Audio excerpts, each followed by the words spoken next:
Their most famous was Substitute. I'll be your substitute. No way. Yeah. What? Dude, love is kind of the end goal, is it not? To love and be loved. I think not even the end goal. It is intrinsically the essence of what we are. Yes. We are born of love, through love, and from love. Love is all that we are. So Yeah. anything that tells us we're undeserving, unworthy, not enough is a complete lie. I remember my counselor saying, we'd like you to come move to Scottsboro for a year, deliver pizza with debonaires just to humble yourself and go against your ego. And I said, there's no ways I can do that. And he said, well, what are you going to do? I'm not going to lie to you. When you said that now, I was like, what? Yeah, because they It wanted would humble me, you. I get it. To Yeah. humble me. Re-entry incoming message. The Modern Man Podcast. And ladies and gentlemen, welcome back to the Modern Man Podcast. It is a beautiful Thursday morning. We are sitting in the beautiful home of one Mr. Devon Brough. Welcome to the Modern Man, bro. Thank you for having me. Finally, we get to do this. I know we've been trying to get this done for a couple months, but at least we are now, bro. Good things take time, huh? I agree. Okay, bro, so let's just start right into it. For those who don't know you, give us a little bit more about you, who you are, what you do, a little bit about your story, bro. From a philosophical perspective, because you want to go philosophical Yeah, for today, sure. I want to go deep today, bro. I'm a being of pure love on a journey of growth and awakening, while I get to teach by going through pain, obstacles, and challenges to show other people how to move their own mountain. Oh, I love that, bro. I love how you said, like, oh, sorry, that's me. The point you said there of going through pain and challenges, bro, to grow. And I think a lot of people don't realize that that's actually the only way you are going to grow. So how do you teach people these kinds of things, bro? So I think a lot of times we identify with what we do or what we've gone through. So it's our title of what we do in our career, or it's mom, or it's dad, or whatever it may be. And what you identify with is going to become your predominant energy. Okay. So if you identify with the reason why you're here. So the reason for me is service. Service is my one word. I'm here to serve people. So whether in the property space, whether it's being an agent and selling my developers stock, I'm serving my developer, but I'm also serving the buyer who's coming to look for a great home to live in. Okay. When it comes to my book and my writing and teaching, I'm serving people by using my own story to show others that we can overcome pain, challenges, and obstacles. And if I could do it for myself, then you can do it for you. Yeah. Because you've had some challenges, bro. As I said, I haven't gone too deep into your story. I didn't want to do too much research without knowing too much, then I just kind of sit like I'm having an interview. So I'm also here to get to know you personally, bro. So as a young person, bro, what's your life story, how you got to this point where you are right now, bro? Love that. So, and I'm going to try to summarize it, Yeah, because yeah, we can yeah, go of on and on course. with life stories. But Yeah. I was born into a family of overachievers. My mother had an all-girl band called Clout in the 80s, late 70s, early 80s. That's so cool, bro. They had two It's not super something you hear, famous yeah. songs. Their most famous was Substitute. I'll be your substitute. No way. Yeah. What? And then their second most famous song was Save Me, Take Me Away to the Moonlight. Also, so they were like a local version of ABBA. Yeah. But the Substitute one is crazy, Was bro. huge. Was Yeah. like number 2, just behind You're the One That I Want by Yes. Olivia Newton-John Yeah. and John Travolta Yeah. when Grease had In come Grease, out. So it was the yes. same time. So they were number 2 across every Billboard chart, Australia, I've seen it in so Europe. many movies as well, bro. Exactly. That's yeah, crazy. yeah. So I was born into a family of overachievers. Famous mom. My dad had a recording studio in Germany, was also a musician. Okay. My grandfather was a renowned surgeon, a wow. scratch golfer, a Springbok rugby player, and had a fleet of planes that he rented out to the Air Force. So from a young age, it sounds really cool, but from a young age, what I observed is my grandfather had a drinking problem. My parents did a lot of drugs and drank a lot too. So I could just tell that what I picked up is that in order to be deserving of love, I've got to be successful. Okay. So I had this crippling fear of being inadequate. And I think even now as an adult, when I think of being average, that is my biggest fear. Yeah. And that also drives some of my obsessive behavior. Okay. So as a youngster, I grew up in Germany. So my mom and dad lived in Germany. My dad's half British, half German. My mother's South African. At 12, my parents separated. And they used to have crazy fights, like bottles would be smashed in the kitchen. So there was the perception that there was never a safe space. And from 12, when we moved from Germany back to South Africa, my mom, my younger brother, who's 10 years younger than me, and myself, I didn't have a present father. And it's not like he didn't make the effort. It's just we lived in different countries. Of so course, I didn't have... So there's only so much you can do. 100%. Yeah. So it wasn't that he removed himself. It was physically I didn't have a present male role model. So for me... And that's a big influence, bro. Becoming a narcissist later on in life, well, let me not say clinical narcissist, but I adopted narcissistic tendencies as a survival mechanism because I didn't have a safe space. Control for me was safe. Manipulation got me the outcome that I needed. Yes. So I adopted a lot of narcissistic tendencies because that was the way that I was programmed to survive. Yes, I can relate to that though, bro, with the whole I watched that reel with the manipulation and the control thing, because very much so I'm very similar, bro. Like I like also being in control. It gives me, that's my kind of safe space, if I can say, if I know what's going on, how's it going on, and going to my kind of level. But what you said there also about growing up with a family of overachievers, you feel that you were only adequate for love if you succeeded. That is, that blew me away a little bit now, bro. How has that changed since then? How have you? Because you're obviously aware of what you've done, like aware of your mindset. But how do you now combat something like that, or do you combat something like that? And it's still, because it's ever present in a way. You know, I mean, you can change so many actions, but at the same time, it's still gonna be part of you, if I can say that. Sure. So I'm going to go back to my 20s, because when I came out of high school, also when I moved from from Germany to South Africa, I skipped 2 standards. So I didn't do standard 5 or standard 6. So I left standard 4. We didn't have grades back then. So I left standard 4 and went into standard 7. Shit. And so I was 2 years younger than most of the kids in school. So I was 15 turning 16 in matric. And some of the cool guys, the rugby captain and the big boys, some of them were turning 21, because standard 9 was the best 3 years of their life. So I wasn't expecting that one. I felt like I was abandoned by my dad. Now I had a layer that I was bullied by all the guys in school because I was 2 years younger than them.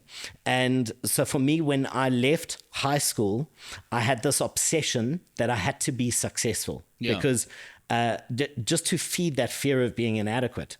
So I would manipulate, control, I would be divisive, I would be dishonest, I would do whatever it took to get ahead in order to win.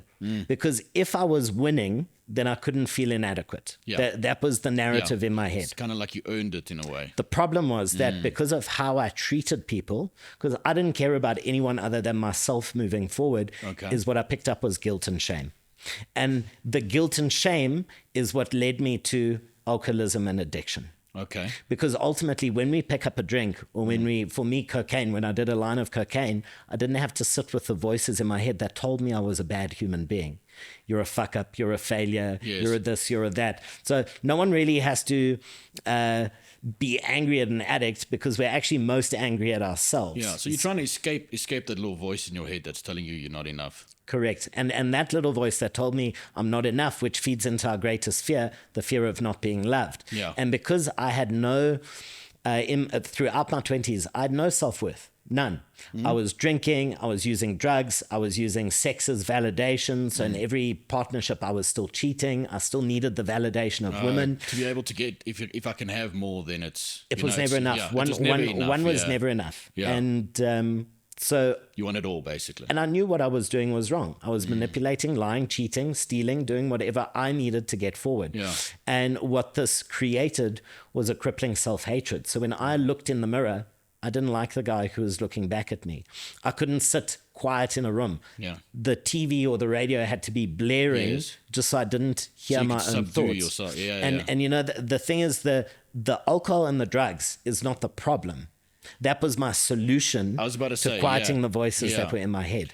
And it's kind of like an endless loop at that point. I mean, the more you drink, the more you do drugs, the more that voice gets worse. And then the more you're trying to escape it, and it's just like... And the worse you behave. So the self-hatred gets more and more to the point. And the problem is guilt and shame. Guilt is feeling bad about something that you've done. Shame Yes. is feeling like you're a bad person. So a lot of people stay stuck in the cycle of addiction and alcoholism because, hey, I'm an addict, I'm a fuck up, I don't deserve to get clean and sober. I may as well just self-sabotage and continue down it's this kind of like path. you continue punishing yourself down the line, like, so you don't deserve good things, so like I'm just going to carry on doing what I'm doing. And Correct. it's easier in a way. It is a little bit easier than, well, it's not a little bit, it's a lot easier than having to do the right thing in a way.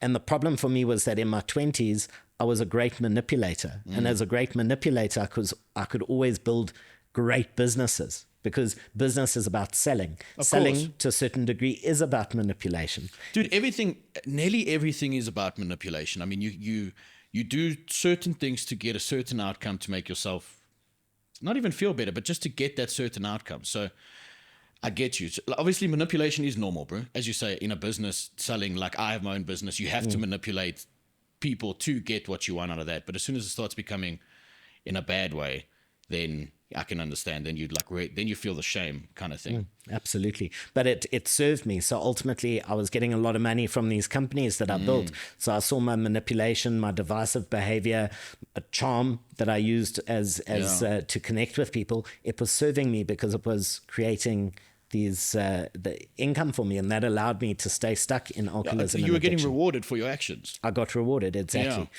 So fast forward through my 20s, and like there were 2 times in my 20s, at 22 and 26, where I was so upset and disappointed with myself, self-hatred, but also complete that feeling of hopelessness that I tried to commit suicide at 22 and 26. Shit. And I just remembered going, if I'm going to stay an addict, alcoholic, and a fuck up like this forever, I may as well just end it. Because I what am really, I doing here? Yeah. I wanted to stop using, but I couldn't. I'd try white knuckle, but after a week or two, I'd be sitting at a place having a lunch, and it's people, places, and things. I'd bump into a person, we'd have one drink, and then it would end. Well, start with a bag of Coke. And I felt jealous of my friends because they could share a bag between 3-4 guys, go home, take a sleeping tablet, go to bed. But I'm an addict, so I couldn't do that. On my way home, I'd phone my dealer to drop 3 bags more in my post box. So when I got home, I could go through the night. And and so for me, you didn't want the good times to stop. I didn't want to. I had no stop button. So Yeah. for me, I'd go for 3 days, not pitch to work, not take calls. People wouldn't know. My family would be scared. Where I was about to say, how was your family, especially your younger brother at that point? I think I scared my younger brother that now he's in the entertainment space. He's a DJ. He rents out music equipment, but he won't touch drugs because he saw what it did to his older brother. So he had his fair share of dealing with the demon inside of me when I was drunk or high. Yeah. So he has never touched drugs. He's actually completely against it because he saw what it did to me. So again, we come back to through pain, challenges, and obstacles, there's always something good that comes of it. I was about to say, if you think about it, like you kind of went through the pain for somebody else to not do it. So you kind of acted as, now if you go deeper, then you literally played the male role model for your younger brother at that point. So he saw you fuck it up. He's like, nah, I ain't going to do that. Which is kind of scary because he could be like, okay, cool, I'm going to do the same as my big brother at the same time, bro. So that's a scary thought. But now so what point did you get to and just say, like, listen, this is it? Like, what turned? So at 31 years old, I managed to go, I met a girl in Cape Town. And when I started that relationship, I white-knuckled sobriety. So I'd just come What's out white knuckle? Just white cold knuckle turkey kind of vibes. No tools, no information, no practices to help you. It's just going, I'm using sheer willpower to say I will not drink and I will not use. Yes. But the dysfunction, the thoughts, the voices, everything is still there. But I'm saying because I'm stubborn, I'm not going to drink or use. But it's painful doing it that way because everything is still there. It's still painful, but I'm choosing not to run away. Yeah, it's a conscious choice that you're making. And I went out of a relationship where I'd been incredibly abusive to my partner. And I remember the one evening I'd said, well, you can fuck off without me. You're nothing. Go pack your bags. Oh, shit. And, so one of those. And she went home. I sat and had more drinks at the coffee shop down the road. And when I got home, she'd packed her bags and she'd left. And that for me was the first consequence. But instead of seeing it as a consequence, I found my dealer and felt sorry for myself and ordered 3 more bags. Yeah. But the next morning... So you morning, don't have to deal with it. Yeah. But the next morning when I woke up, I then went, I've lost someone now. That was super important. And she said, after last night, I'm never coming back. And you can't you can't do anything about that, bro. There was a quote, sorry, that I read earlier, and I was telling my mate in the car. It says, no matter how good you've become, you will always pay for what you've done. Yeah. No matter what. Yeah. So then after that, what happened? So after that, I moved down to Cape Town, and I white-knuckled it for 18 months. Got straight into another relationship. It's crazy how you moved to Cape Town and white-knuckled it, bro. Yeah. Because that's like the like capital of, to be fair, I'd drugs been and living alcohol between and party, both. you know what I mean? I'd been living between Johannesburg and Cape Town. So it Okay. was just at the time, there was someone I was talking to in Cape Town. I went, okay, I fucked everything up in Joburg. Let me go down there. It's a bit of a clean slate. Yes, yeah. So went down to Cape Town, got into another relationship. And for 18 months, I just pretended that everything was okay. But on the inside, it wasn't. It was like putting a plaster on a bullet hole and thinking that everything is fine. But on the inside, I was bleeding. So completely sabotaged that relationship after 18 months. Even sober. Even sober, because I hadn't healed. I hadn't done any work. There was no growth. I was just being stubborn. Yeah. And I remember the night that I decided with this partner I'd been with for 18 months. She was like, yes, the 18 months, you're hell of a boring. So I'm like, okay, cool. Should we go out and have a drink? She's like, yes, please. Because she didn't understand addiction or alcoholism. Of course, I'd never yes. shown her that side of me. I just hadn't drunk for 18 months. Yeah. So I remember we got 2 bottles of wine on our way home. After the first bottle of wine, I discovered that my next door neighbor, who was a trauma surgeon, was a coke addict. And the first night that I'm drinking again, I'm doing blow. Because it leads one to the other. And then it was like a slippery slope. So 6 months, it was just chaos and sabotage and destroying anything good in my life. And right at the end of that 6-month period, I'd taken a big deposit to do a production job. I had a digital agency. I think we took about a 400,000 Rand deposit for a video we needed to do for a medical aid. I disappeared for a whole week, 6 days, went MIA, and just went on a course of absolute destruction, where I was only finding out the next day what I'd done the night before in a complete coked out, drunken Blackout. stupor. I was blackout for 6 days. There was someone else moving differently in your body at that point. And on day 6, I just remember like coming out of consciousness in this house in Bantry Bay. And again, it wasn't that it was financially hurting me. I was with a mate in a 150 million house up in Bantry Bay, driving his Rolls Royce. So it wasn't like it was the financial impact. Do you think that actually also helped it because you could afford doing all of that shit? Yes, it made it worse because I had and I'd been the breadwinner in my family. So I didn't have a parent who could say, stop what you're doing. Because I had become the parent. My mom couldn't talk back to me and say, what you're doing is not okay, it's out of order, because I was the breadwinner. Of course. So after a 6-day bender, my brother walked in and I just looked at my brother and he's like, what are you doing?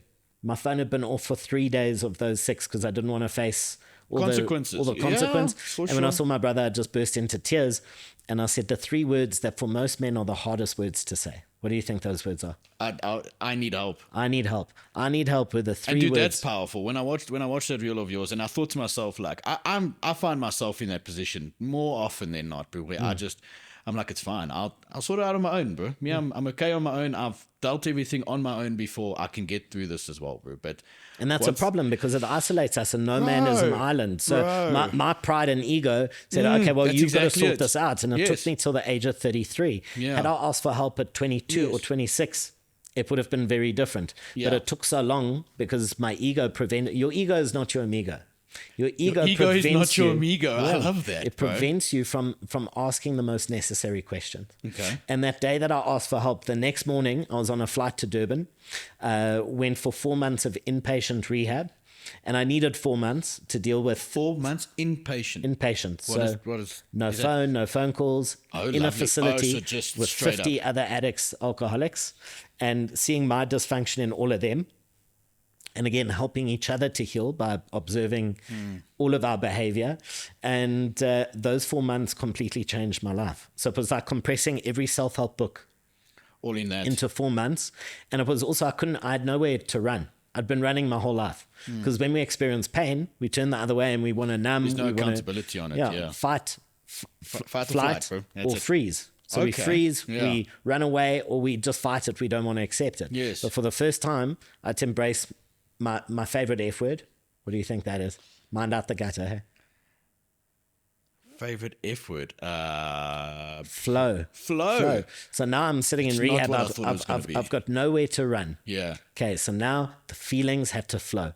The thoughts just had to flow. You had to feel everything. I had to feel everything. Yeah. I had to sit with it. For the first time, I had to sit with it. At this point, you're also detoxing off the booze and the drugs at the same time. Detox, Yes, that must have been tough, was the first 2-3 weeks, which wasn't that bad, but it was month 3 and 4 when I thought like, cool, got it all, and then like I'd get called out, and the council would be, but you're walking around here like the executive director of the Cedars. The Cedars was the facility I was at. He's like, your ego has such a hold over you that you think you're better than everybody. Now, having grown up in that family of overachievers, it had informed this behavior where I have to be different, because the thought of being average, I would rather fucking die than be average or be like everybody else.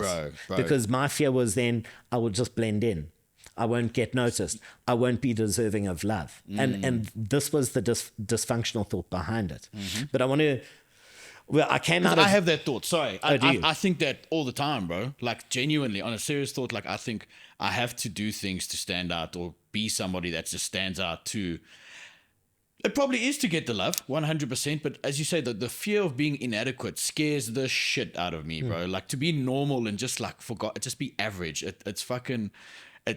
It freaks me out inside, you know. I actually get like a pit in my... It's my biggest fear. But it's that also, and slipping in the shower. It's part of a dysfunction, because my counselor asked me, he said, you know, I used to talk about my accountant. My accountant, Jason, like a nerdish kind of guy, married, 2 kids, maybe makes 60, 70K a month, maybe 100K a month. And my counselor's like, but someone making 100K a month, they go on 3 family holidays a year, don't you think he's happy? And I said, maybe he's happy, but that will never be me, because there's this chase for more. I want so more it's than like that, yeah. When I hit my first 12 million turnover in my digital agency, I needed more. Then I hit a 25 million turnover. And even then, after getting clean and sober, it was every milestone, I still wanted more. Yeah, so you hit it and then you're like, okay, what now?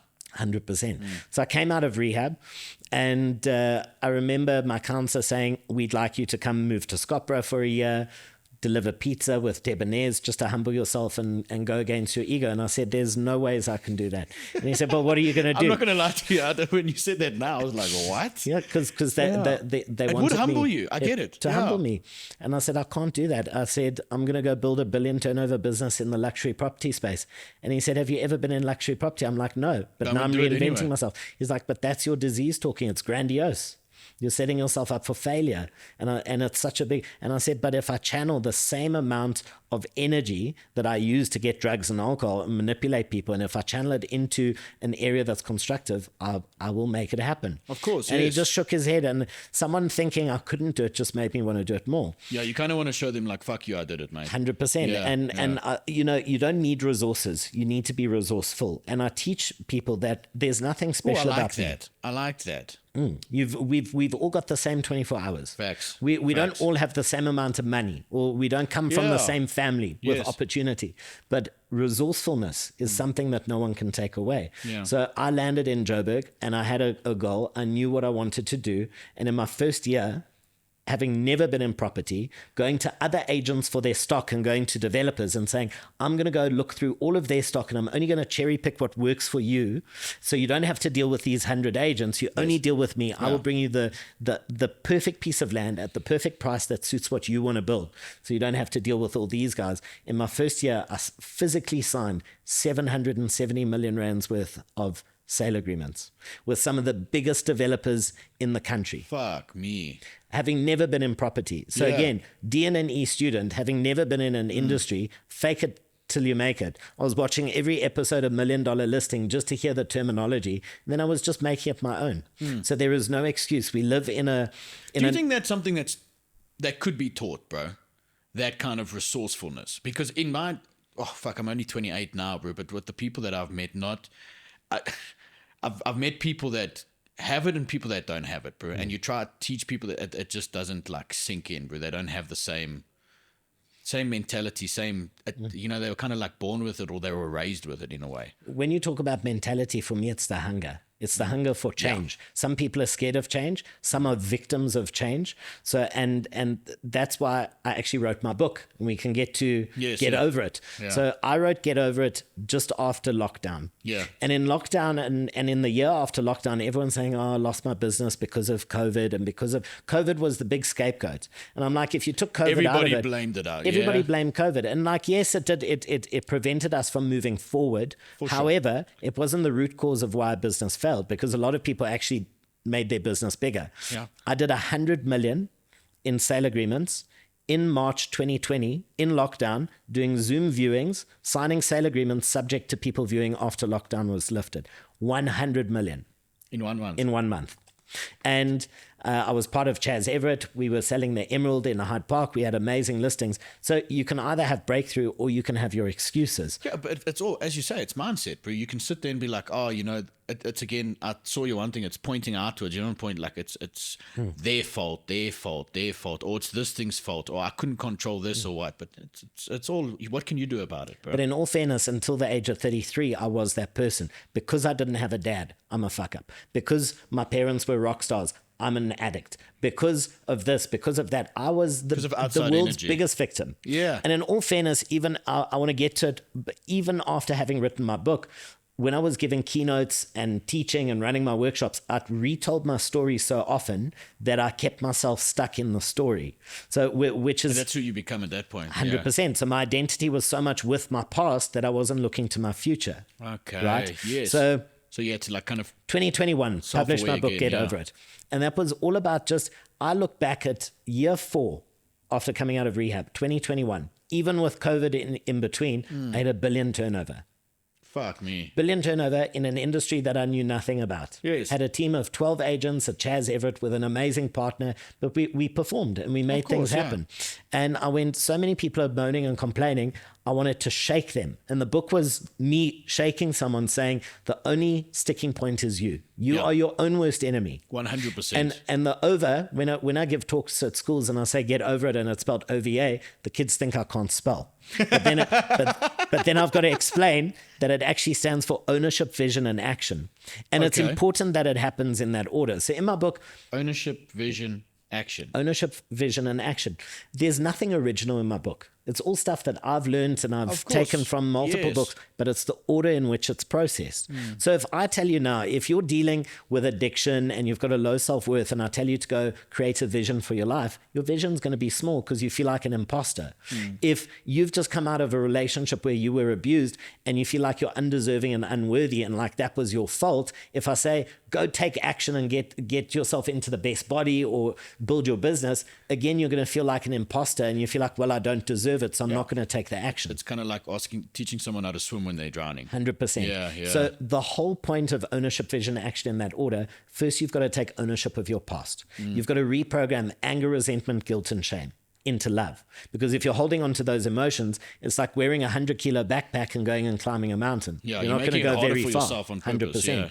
So ownership is about owning your past, transforming the story from victim to victor. Then vision. So now we've dealt with the past. Vision is, where do I see myself in the future? And once you've got a clear picture of where you see yourself in the future, the last step is action. So action connects from where you are to where you want to be. So if you stack ownership, vision, and action, you clear out the blockages, you know where you want to go, you take action to getting there. That's all I did in the first couple of years. In those first 4 years, I got out of rehab. That's what I was doing subconsciously without even knowing it. So you go past, future, present. Got to deal with the past because sometimes we're anchored to the past. 100%. I can also relate to that. You know, I think so much of what I've done before, or this, or from relationships, friendships, and you're sitting back there, but the past has happened, bro. Like you can't go back on it. You got to take ownership on it. If you've done it, you've done it. But we're addicted to past feelings. So sometimes you'll get into a healthy relationship, and because toxicity is familiar, you'll sabotage your healthy relationship. You'll cause a fight just to feel the drama. 100%. Because otherwise, and the one thing that you said there, like you're addicted to chaos because peace is boring as shit. Absolutely. It is boring. Like I'm one of those people. I like to, be like life must be, you know what I mean? Consistently big and, I wouldn't say chaotic per se, but there must always be something going on. So when it's peaceful and like let's say I get into a very good routine. Awesome. Do 2-3 weeks of routine. Then I get bored. Then I'm like, okay, cool. I want some excitement. Then I go do either some dumb shit or just some exciting shit, whatever. And then I get to the point I'm like, fuck, I'm anxious now. I need to get back into routine. And then it's just like a never-ending cycle. It's a cycle, bro. So for us, we are creatures of patterns. So if you learn how to master patterns, and by that I mean, how do you observe a pattern? Because you can't change something that you can't see. Yes, you can't of fix course. what you can't see. Yeah, for sure.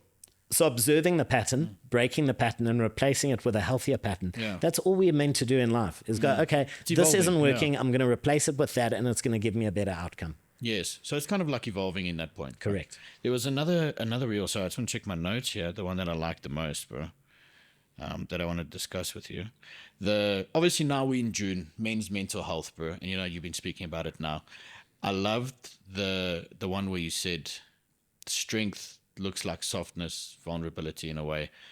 Let's deep dive into that one. What did you, because I struggle to relate to that one, because for me, again, I mean, the ego is not your amigo kind of thing, but strength is strength, mate, but it can look like something else. What do you think guys are doing wrong these days? Because otherwise you don't want to go too far left. You know what I mean? You want to still keep your strength, your boundaries, your stand tall kind of thing. You don't want to become into like a soft little weeping bitch, basically. You know what I mean? So yeah, explain that one to me. I think it's all about balance. So we've been raised going, grown men don't cry. We watch series like the Peaky Blinders, Billion Suits, like the lead characters that we watch, and they're like rough and tough, and they never show emotion. They hold it all together. But how are you going to allow someone to love you if you don't show your vulnerability? If you don't share parts of yourself that no one else would see. So because that creates intimacy, correct? It creates massive intimacy. And I'll be honest, when I post videos where I talk about being soft and vulnerable, it's amazing how many married women will message me and go, I wish my husband could be a little bit more vulnerable with me. And what men are missing is the way that you connect with somebody the most is by being vulnerable. And I mean, I took it to the nth degree. And when I learned this, I used it as a tactic. Again, why I say it was a narcissistic tendency, because I'd sit on a first date and there's a few things I would do. One I would do is like really share a deep part of my story around being sexually molested or something that a man would normally never share. And what I knew now is I was buying intimacy collateral, or I was buying emotional collateral with the person, because the person's like, wow, men don't share this type of stuff. So I made myself seem different. To tell me this kind of 100%. Story. So again, if you're doing it from a real place, it can be connecting. I was doing it from a place of manipulation, because I wanted people to like me. How do you know the difference though, bro? You know what I mean? Like, how do you know, like on that specific, on the manipulation one, knowing something you're doing, but you're kind of fighting in your own mind. Am I doing this because I want to do this? Or am I doing this to get the validation or to get it? How do you pick and choose? Because even if you do it because you want to do it, your mind will straight up tell you, because it happens to me, that I'm now doing it for the validation part, that it's not real. So how do you know the difference? You know what I mean? I think the word is intention. Okay. So I've got an 8-pack abs. And 2 days ago, I had a great picture that I took with my trainer at the gym. And I looked at it and I wanted to post it. And I had to stop myself and go, what is my intention with posting this? What am I Is getting it out genuinely to inspire people to like abs are made in winter? Or do I just want, I'm single right now, do I just want a couple DMs of women telling me how amazing I was? And when I went, okay, it is about the DMs, I don't post it, because we have to be brutal with ourselves. So we tell ourselves a story that makes us feel comfortable. But when you scratch below the surface, that's where truth lies. You have to so dig a little bit even deeper. writing my book, did I write my book really to help people? Or did I write my book because now I'm better than other people who haven't written a book? And people are like, wow, you wrote a book. So was my intention genuinely service and help, or was it part of my narcissistic persona of wanting to be better than others? It is always a little bit of both. I was about to say, because if it's a bit of both in a way that actually does help people, if it does help you in the long run, is it really that bad? You know what I mean? Like, let's say it helps both of you, but you know that by you doing it, it is going to help you too.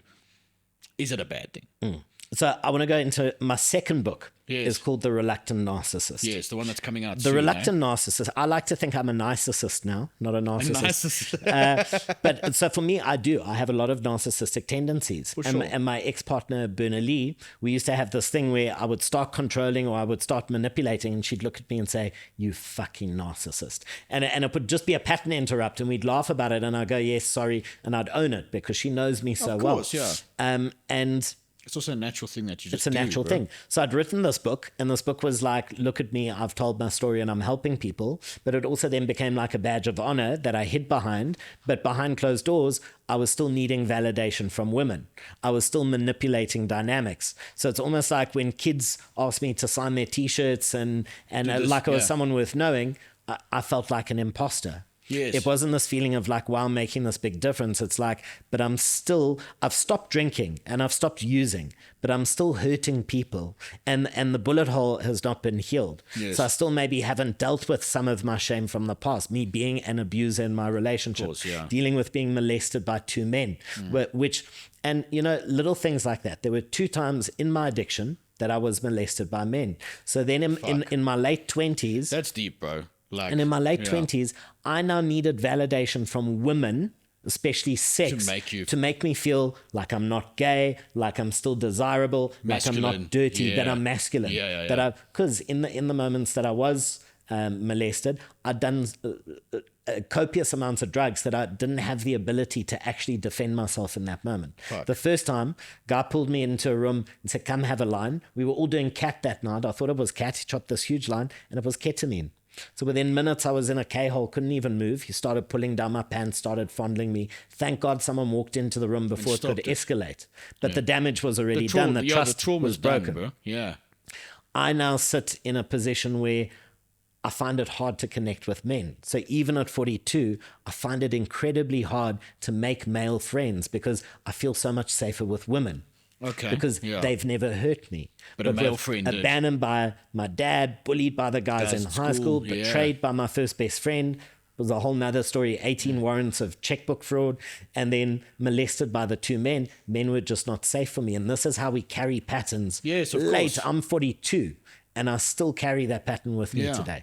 And you might not even get over that pattern at some point, bro. But now where I am, in writing my next book, The Reluctant Narcissist, this is now me scratching below the surface. So Get Over It was the superficial stuff. Yes. The Reluctant Narcissist is the deep stuff of the dysfunction is still there. Even though I'm not drinking and I'm not using drugs. They're still in there. That obsessive addict who is addicted to validation, addicted to what I look like to the world, addicted to whether it's posting first class, this, that, traveling the world, choosing a Russian girlfriend because it looks so good and she's fluent in Mandarin and has these international businesses. So if she chooses me, then I really must be deserving, worthy, and more than enough. Yeah. Not because necessarily like the love was so intense, but because of how it looked. Yes. And that's what I'm looking at now. And again, taking ownership, then going, who do I want to be? The vision. And now taking action, which is the healing, looking inside. It's not loud action of building business. That was Get Over It. Now it's the action of the internal stuff. Yes. Forgiving myself for having put myself in situations where painful things happen to me. Forgiving my parents, forgiving.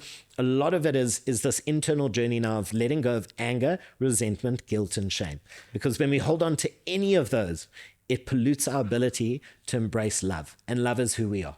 Dude, love is kind of the end goal, is it not? To love and be loved. I think not even the end goal. It is intrinsically the essence of what we are. Yes. We are born of love, through love, and from love. Love is all that we are. So anything that tells us we're undeserving, unworthy, not enough is a complete lie. That is dysfunction. That's crazy. And when we buy into that and we believe we're anything but this being of love and light, and I know it sounds woo-woo, being of love and light, but that is what we are. 100%. When we accept that, okay, we are flawed, we're failures, that is so far away from the truth. Yeah. So healing for me is coming back to yourself. Yeah. And like, as you say, looking inward, doing the deep parts of going into your own, I would say your subconscious, bro. Like, like you start, and again, self-awareness for me, I think is a man's best superpower. But the more you can understand yourself and know why you do things, when you're doing things and catching yourself in the act, then it's definitely going to be beneficial but not right away, because you're going to really feel shit first. But like you kind of, as you say, you have to go through the pain, you have to go through the challenges. You have to feel it to heal it. Bro, and a lot of people run away from the feeling, you know, like, and it's mentally tough. If you don't have a strong mental, it's hard to actually, like, you know, really dig through all of that shit that you've got there. It's easier to just, you know, just move on, and it is what it is. And then down the line, you're kind of you're repeating patterns. But the word I like there is hard, but you've got to choose your hard. Yeah. You know, having an honest conversation with your partner is hard. Divorce is hard. Choose your hard. Getting to the gym is hard, but so is looking in the mirror and hating your body. 100%. Choose your hard. What hard are you going to choose? Yeah. And it's the choices we make. And that's why I say there is nothing outside of us that is responsible for where we are. Yeah. It's your thoughts, your feelings, and your actions. Because your thoughts determine how you feel. Yes. Your feelings then create more thoughts. And then your thoughts and your feelings determine how you're going to show up and act. Yes. So if I think good, I'm going to feel good. If I think and feel good, I'm going to act good. If my thinking's faulty and I'm feeling anxious, stressed, not enough, undeserving, I'm not going to take action, and I'm going to move backwards in life, or I'm going to allow the patterns just to take me. The waves of the ocean, you're going to be like a ship with no rudder, no sails. You'll just bob wherever life takes you. Yeah. And that's frustrating, because in our DNA, we have to progress. We have to move forward. It has to evolve the whole time, bro. And that straight up comes to responsibility and accountability. You have to know, okay, cool, this is my life. I'm going to take control of everything that I do, because, you know, as soon as you start letting outside energy start influencing your inner work, your inner, as you say, like, you know, your thoughts, your feelings, then at the end of the day, it's kind of your fault. But unless you've been taught that or know how to deal with that kind of thing, you don't really know what to do with it. So what do you suggest to people? Okay, obviously we've done all of this now, you know, what do you suggest to people? What's their first step to getting over it, you know, in a way? Okay, step one, we've all got ChatGPT now. Bro, I just started that yesterday. Literally the first day. It's amazing. I speak to my ChatGPT every day. When I was writing the section where I spoke about my two being molested, writing it was easy. When I read it, my body convulsed and I sat crying for 20 minutes. I had to feel it again. I spoke to ChatGPT. I said, this is what's just happened. I was writing this section. And ChatGPT gave me 10 different things that I could do. Journaling prompts, breath work, looking for a professional. So ChatGPT is free. Yeah. And we all have it. And it's your friend. 100%. We live in an age where information is one touch away. 100%. So there's no excuse not for healing or moving forward. If you're sitting right now with anxiety, you can go onto YouTube and you can say how to deal with anxiety, and there will be 1,000 videos by therapists that you would pay $5,000 an hour to sit with for free that we can watch. Yes. So the only inability to move forward is because you are choosing not to. Yeah, information is freely available. So ChatGPT number one, books, watching podcasts, feeding your brain instead of watching Netflix and mindlessly numbing. Yeah. So watch things that are relevant to what you're going through. You might be going through a divorce. Watch everything available on dealing with a divorce. Yes. Yeah. And you'll have 10 different people's stories and you can relate to them and know this is what this one did. Okay, I like journaling there. I like the breath work here. The information is available. Yeah. It's whether you are hungry enough to take it or not. Because no matter how strong you are as well, the media that you consume will always affect your behavior, your thoughts, your feelings. Absolutely. Everything that you're consuming, it's wiring your brain in a certain way to think that certain way. So that's a good way. What you put in is what you're going to get out. Yeah, input and output, bro. So those two things are your ways to get forward in it, bro. I like that. I got a couple generic questions, that I like to ask my guests. Where is this here now? Okay, if you could give your younger self one piece of advice, what would it be? Sure. Love myself more, because I was very harsh on myself. No one had to berate me for drinking. No one had to be angry at me, because the self-loathing that I had, I was very hard on myself, and I still carry it today. I'm very self-critical, and instead of like, you can either beat yourself into progress or you can love yourself into evolution, and loving yourself into evolution is the only way to do it. You can't beat yourself into progress. Yeah, I get that. I mean, it's the same as what I watched that one reel of Wentworth Miller, the guy from Prison Break, where he said, he's like, when you fuck up and you literally swearing yourself in your mind, you're like, you know, you dumbass, you fucking suck, you do this, you do that, what. You wouldn't speak to somebody else if they did that. Never. And if you did, you were a bad person. So how do you speak? You literally speak to yourself more than you speak to anybody in your entire life. You're the only person that lives with yourself. So you have to speak to yourself in a nicer way. If you make a mistake, I'll say, how would you speak to a 10-year-old who's just made a mistake, who you care about, that you want to uplift and build up? We wouldn't speak to our worst enemies the way we speak to ourselves. Yeah, 100%. And that affects our self-worth. The three biggest things that affect our self-worth: how we speak to ourselves, how we show up for ourselves. So if you say you're going to go to gym and you don't go to gym, you've created a loop in your mind that says, I'm useless. 100%. I can't show up for myself. Yeah. And then how do you see yourself relevant to other people? So if you keep putting people on a pedestal and you at the bottom, again, you lower your self-worth. Bro, I agree with that. Sorry, that's something my father taught me. He says, do not put people on a fucking pedestal. He says they are just a person, just like you. As you say, with the same 24 hours, the only reason you put them on a pedestal is because you do not believe that you are as worthy as them or something like that. Yeah. And I love that, bro. I love that. Okay, next question, bro. One thing the world could use more of and use less of. Could use more compassion. Again, coming down to love. I think the foundation of love is compassion, having self-compassion, knowing that we are here to make mistakes and fail, which means that I can be more loving to myself and to another person. People are going to cheat. People are going to disappoint you. We're going to experience pain, but we don't have to suffer. So more compassion. Yes. And I think less anger. Like anger, making things about other people, being upset and disappointed, that it removes the love out of you. So less anger, more compassion. When someone does upset you, go, what is this person going through that they felt the need to say that or do that? Yes. Can I feel compassion for the struggle that they might be going through and that it wasn't intentional for them to hurt me? And even if the hurt was intentional, forgiving and having compassion that they are hurting me because inside they are hurting. I love that, bro. I actually had a conversation with my friend the other day, and the thing said, it's annoying because I have made so many mistakes that when somebody else makes a mistake, I can understand why. I can put myself into a position as to why did they do that? You know, like even though it's illogical, because I'm a very logical person. Someone does illogical, I'm just like, fucking dumb. But then I think, yes, I've done so much dumb shit. And it just makes it so much easier for me to forgive somebody, you know, to make a mistake.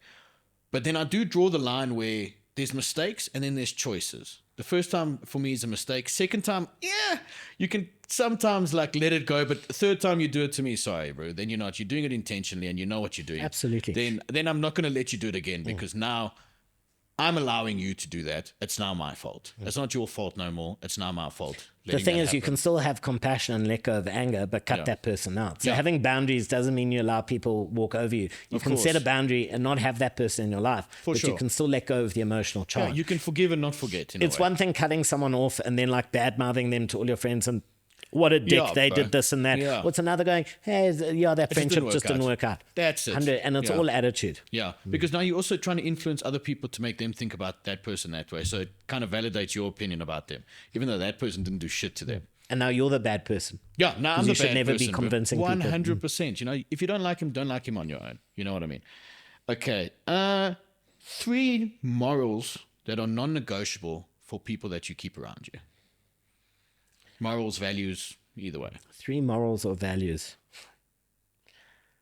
Growth is my number one value. So for me, I love being around people who are growing. And even if someone is stuck, the desire to grow and be better is number one. Everyone in my life wants to grow and they want to be their highest version of themselves. Number 2 is discipline. I like being around disciplined people. If people say they're going to do something, they do it. Yeah. The biggest thing that I cut people off for is if we say we're going to do something and an hour before you don't feel like doing it and we cancel, that's a flaky person. I've got no space for flaky people. Yeah. If we say we're going to do something, we do it. Yes. So discipline, growth focused, and kind. Like a kindness is a big value for me. Yeah. How do you speak to somebody at the petrol station? How do you speak to someone? A waiter, exactly. Someone who's got nothing to give you. Yes. But how do you treat people? How do you treat people? That's a big thing for me. And that's the biggest turn on for me is how, like, again, when I met Berna Lee, how she deals with people. It's like she leaves everybody with a big smile because she's got this energy that loves every person that she encounters. Whether it's the car guard or whether it's a wait, and that for me is super attractive. 100%, bro. It's just, it's sweet. It's sweet. It's very feminine. I agree So with you on that. kindness, discipline, and somebody who wants to grow. Love that. So ambition, growth, as you say, to be a better person, bro. Okay, we've already discussed what you believe your purpose is, to serve. That's your purpose Absolutely. in life. Service bro. is my one word. Yeah. And I want to encourage anyone watching or listening to this, find your one word, because it's easy for me to say no to things that are not aligned with service. Yes. So because if somebody asks me to do something or offers me whether it's business or personal, if it's not serving my one word of serving, I don't do it. I get that. I love that. Last question, bro. It's your last day on earth. It's your last meal and your last movie. What are you eating? What are you watching? Jeez, I'm a pasta slut. So yerr. whatever pasta and do spaghetti with penne, I just mix them all together. What about a homemade spaghetti bolognese? Yes, bro? I love it. Oh, you know, like that hearty. My Like, mom made the best homemade spaghetti bolognese. Definitely a spaghetti or a pasta. yeah. Movie. See, funny thing is, I'm not a movie, but I've got ADHD. So in a movie, I'm on my phone and sitting through a movie at the theater is unless it's the 4DX or the 3DX IMAX, movie where the chairs move. I zone out. You lose But like a concentration. series, Billions, The Peaky Blinders. Yeah. So anything that's just Succession, all about human psychology. Okay, so you also like you want to see what, and you kind of learn more about them. And Right? that's why I like Billions, because you get inside people's minds. Yes, that's the ginger dude, huh? Yeah. Yeah, Ginger I like dude. that one, bro. I also enjoyed that series, bro. Human psychology. Okay, no, that was lovely. Dude, thank you so much for having us in your home today. Such a This was an pleasure. amazing podcast. We should definitely do this again sometime. I should. have a lot of philosophical questions that I think we could sit down and do like We a must shoot it up long again. conversation for. We shoot it up again, bro. But ladies and gentlemen, if you guys have any questions or comments about this podcast, where can everybody find you on social media, bro? Best is just my name, so Devon Brough. Yeah, On we'll put it up on the- Instagram. Instagram is my best. It's Devon Brough SA. Yes. Instagram is my preferred platform. And your book is coming out now. You said September. Book will come out September. Yeah, so September. we're sitting with my publisher. He's swamped at the moment. He needs one read, and then it will be with my editor back and forward for about a month. Yeah. And so by August, September, it will be on the shelves. Okay, then we'll do a deal, bro. I'll read the Get Over It, and then when that one comes out, I'm going to read that one, and then we can sit and discuss that. Lovely. Point The by Reluctant point. Narcissist. 100%, because I feel like I can relate to a lot of the things you say, bro. Cool. So, ladies and gentlemen, thank you for joining in on the Modern Man podcast. We will see you guys on the next episode. Rehabilitation. Incoming message. The Modern Man Podcast.